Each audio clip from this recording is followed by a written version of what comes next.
그의 출발에 앞서 내게 대해 일어나려 하고 있는 박해를 예견하고 있은 경은 자진 내게 기화 증명서를 보내주었는데 그것은 나를 이 고장에서 쫓아내지 못하도록 하는 아주 확실한 예방수단인 것처럼 생각되었다.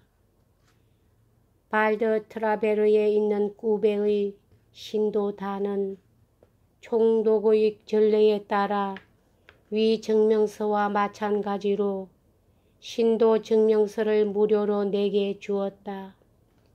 이리하여 모든 점으로 보아 완전한 이 지방 공민이 된 나는 모든 합법적인 추방으로부터만이 아니고 왕의 명령에 의한 추방으로부터도 보호될 수 있었다.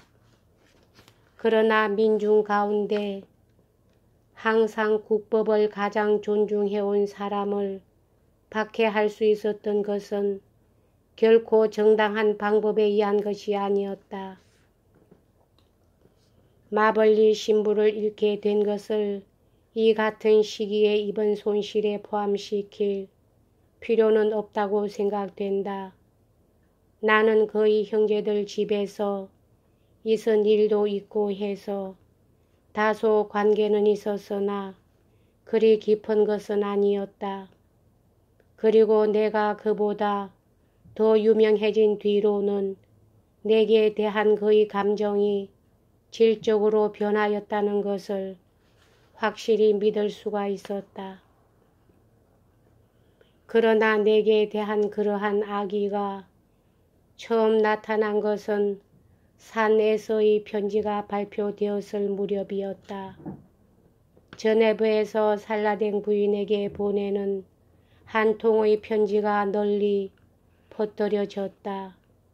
이 편지 속에서 그는 나의 저작에 대해 불법적인 허위 선전의 요란스런 선동이라고 평하고 있었다.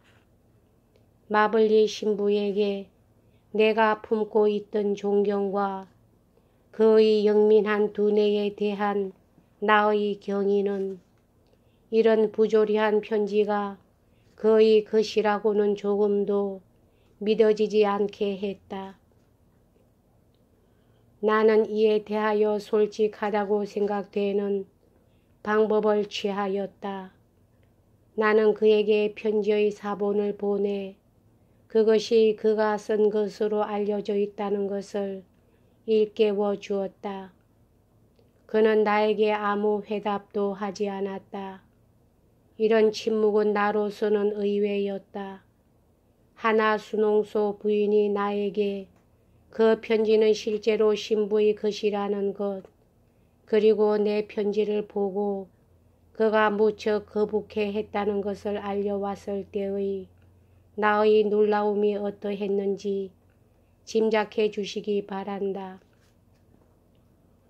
왜냐하면 서로 그에게 일리가 있다 하더라도 그저 장난삼아 자기가 지금까지 언제나 호의를 보여왔으며 자기에게 결코 잘못한 일이 없는 사람이 불행의 절정에 처해 있을 때 오로지 그를 공격할 목적으로 부탁도 받지 않고 필요도 없는데 들뜬 기분으로 공공연하게 명백한 행동을 하게 된 것을 그는 뭐라고 변명할 수 있을 것인가.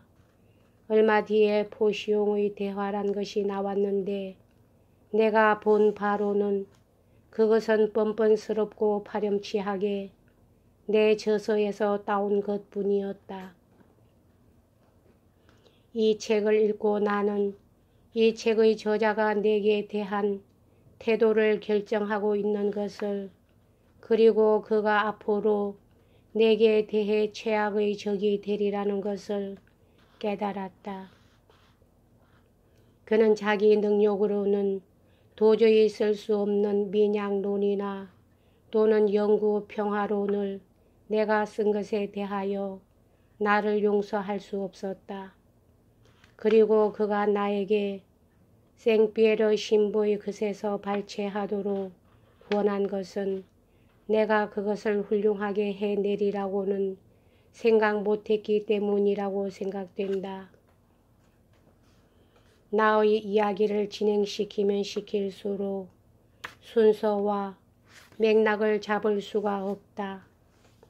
그 뒤로의 내 생활의 동요는 내 머릿속에 사건의 정돈할 여유마저 남겨주지 않았다. 그것은 너무나 많고 너무나 복잡하고 너무나 불쾌해서 혼란 없이 이야기할 수가 없는 것이다. 그것이 내게 남겨준 유일하고 강한 인상은 무서운 비밀이 그런 것들의 원인을 덮어 가리고 있다는 점과 그것들이 나를 비참한 처지로 밀어 넣었다는 점이다. 내 이야기는 목표도 없이 그리고 생각이 머리에 떠오르는 대로 진행시킬 도리밖에 없다. 바로 이 점 나는 고백록에 몰두하고 있었으므로 남들이 그런 계획을 방해할 흥미나 의지나 힘을 가지리라는 것은 전혀 생각하지 못하고 경솔하게도 아무에게나 그 이야기를 한 것이 생각난다. 아니 설사 그렇게 생각했더라도 나는 그토록 조심스럽게 못했을 것이다. 무엇이고 내가 느끼고 생각하고 있는 점을 숨겨두는 것은 천성적으로 내게는 불가능했기 때문이다. 내가 판단하건대 그런 계획이 알려진 것이 나를 스위스에서 추방하기 위해 일으켜졌던 소동, 그 계획의 실천을 방해하려는 사람들 손에 나를 넘겨주기 위해 일으켜졌던 소동의 참된 원인이었다. 내게는 이 밖에 또 한 가지 계획이 있었는데 그것도 역시 앞의 계획을 두려워하고 있는 사람들에게는 좋게 생각되지 않았다.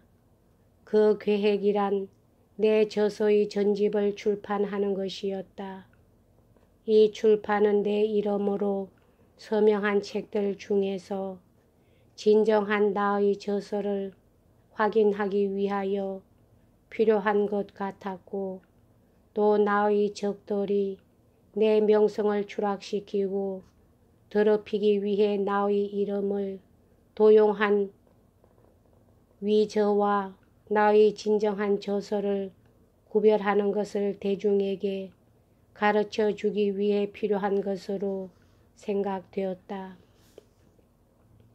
게다가 또 이 출판은 내 빵을 보장해 주는 간단하고 공정한 수단이었고 유일한 수단이기도 했다.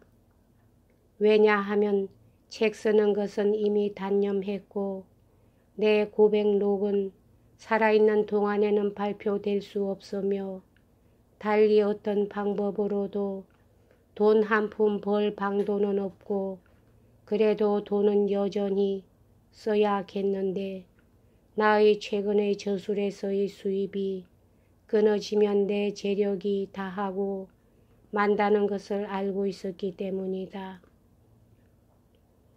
그러한 이유에서 아직 미완성의 음악사전을 출판하려고 서둘렀다. 그것은 내게 현금 100루이와 종신연금 100액기의 수입이 있었지만 그렇더라도 매년 60루이 이상을 사용하는 사람에게는 100루이쯤은 금방 써버리게 될 것이 틀림없다. 게다가 보지도 알지도 못하는 사람들과 거지들이 쉴 새 없이 들이닥칠 테니 100액기의 연금 같은 건 거의 없는 거나 마찬가지였다. 너샤텔의 출판사에서 내 전집 출판 계획에 대해서 의논하러 왔다. 그리고 리용의 출판업자 르기아라는 사람이 어떻게 왔는지는 모르나 주선해 준다고 그들 틈에 끼어들었다. 계약은 나의 목적을 달성하기에 타당하고 만족한 조건으로 성립되었다.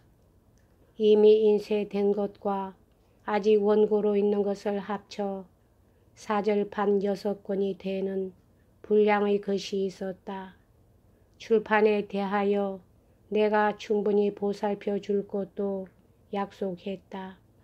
이런 조건으로 출판에서 프랑스 돈으로 1600리블의 연금과 일시불 1000에끼의 사례를 받기로 되었다.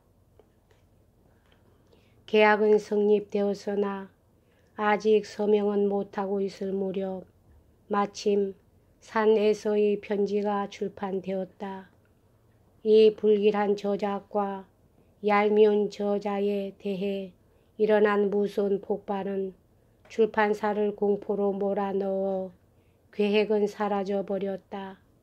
나는 이 최근의 저작의 결과와 프랑스 음악에 대한 편지를 비교하여 이 편지가 증오를 사고 또 나를 위험에 부닥치게 하면서도 내게 적어도 관심과 존경을 표하지 않았는지 생각해 볼 것이다.